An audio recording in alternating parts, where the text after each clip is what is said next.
Ticketmaster's monopoly over concert sales has harmed fans for many years now. And Taylor Swift has experienced firsthand just how shoddy their platform is when it comes to buying tickets, because on the day pre-sale tickets were available on the site, it had all sorts of issues. The site crashed, there were bugs, all sorts of problems.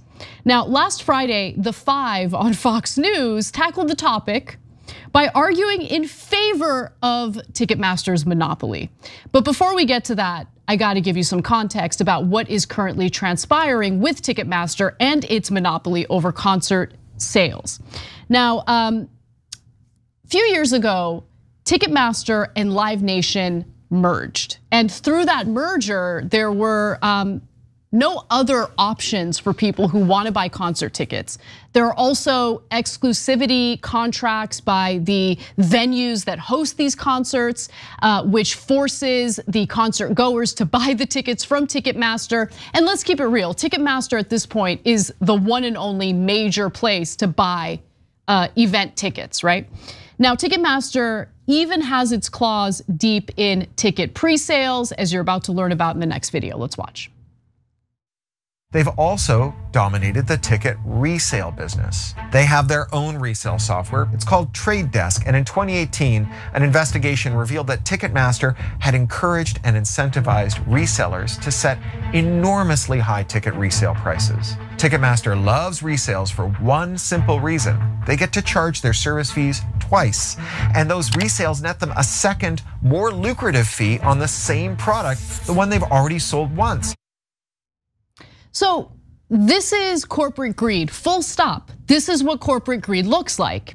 And if you notice, the right wing, including the goons you're about to hear from The Five, love to pivot away from the accurate narrative regarding corporate greed and how monopolies empower corporate greed. And they shift it over to, oh, this is just about wokeism. It's wokeism, it's wokeism. In fact, let's watch the video. Here's The Five. I can't help but notice this, okay? And I'm only noticing this. So Live Nation is owned by Liberty Media. Liberty Media CEO is John Malone. John Malone has gone about the process of de-wokeifying most of his companies. Batgirl out. Most of this has been made sane once again under the umbrella of Liberty Media. Once you let go of something that the Democratic Party had control of, you suddenly start getting threats of FTC letters. Ask Elon Musk. All of a sudden now, if you lose control of something, the government wants to take a look. And when I see that Amy Klobuchar and a few of these senators want to look into Ticketmaster, it reminds me, what else does Liberty own? Oh, they just bought CNN. And CNN's going through a process of de-wokeification as well. And now there's threats of, I don't know, antitrust looking under the hood. That's where it's coming from. It's simply an observation, but it does seem to be a correlation. There is a rhyme. I don't know if it repeats, but there is a rhythm here.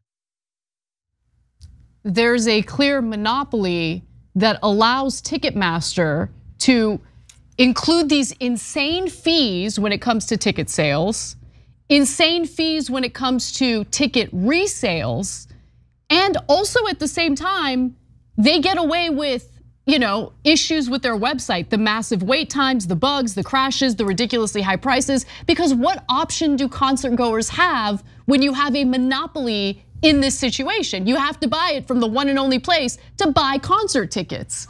But no, it has to do with wokeism. Because that's just the catch-all word for every issue for the right wing. Don't focus on the corporate greed, Cenk. It's wokeism. No, it's corporate greed. Let's keep it real.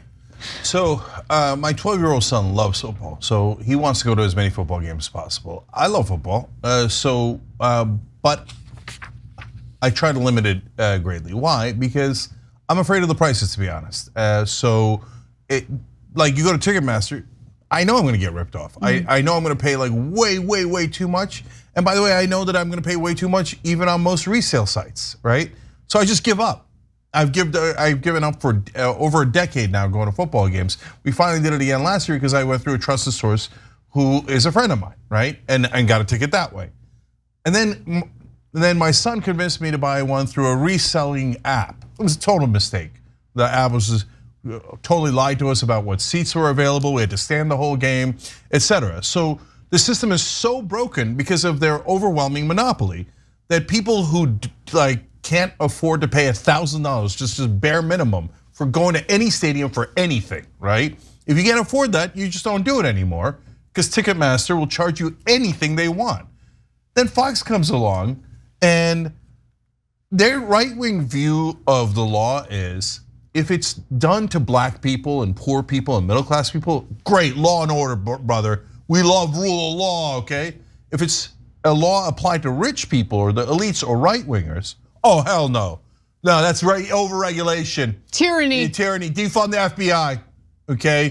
So defund the IRS, defund the SEC. Why are they defunding only the organizations that monitor super rich people?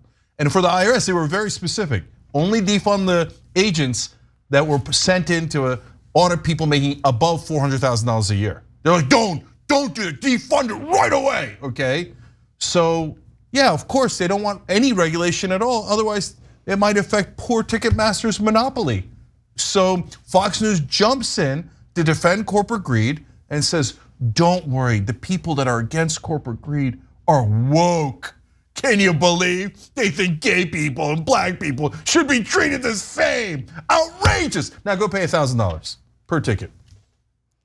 Yeah, I mean, it's just, I love how he's just admitting, in that case, it was Will Cain on the Fox show. I just love how he's like, monopolies are pretty awesome, actually. Right? Especially That's essentially what he's saying. Yeah, and he said, oh, and John Malone's a right-wing owner now. And his monopoly is going to now de-woke, in other words, make CNN right-wing. No, it just means, oh no, he's gonna fire people who are against Trump and against Republicans. He's gonna load the place up with malicious right-wingers because we got a guy who's right-wing who owns the place. Just like Twitter, we're taking over everything and making it monopoly so we can all get stinking rich and you could pay the price. And the Fox News viewer who's actually middle class goes, yay! Wait, yay? And that's how this game is played. Thanks for watching The Young Turks, really appreciate it. Another way to show support is through YouTube memberships. You'll get to interact with us more. There's live chat emojis, badges. You've got emojis of me, Anna, John, JR. So those are super fun. But you also get playback of our exclusive member-only shows and specials right after they air. So all of that, all you gotta do is click that join button right underneath the video. Thank you.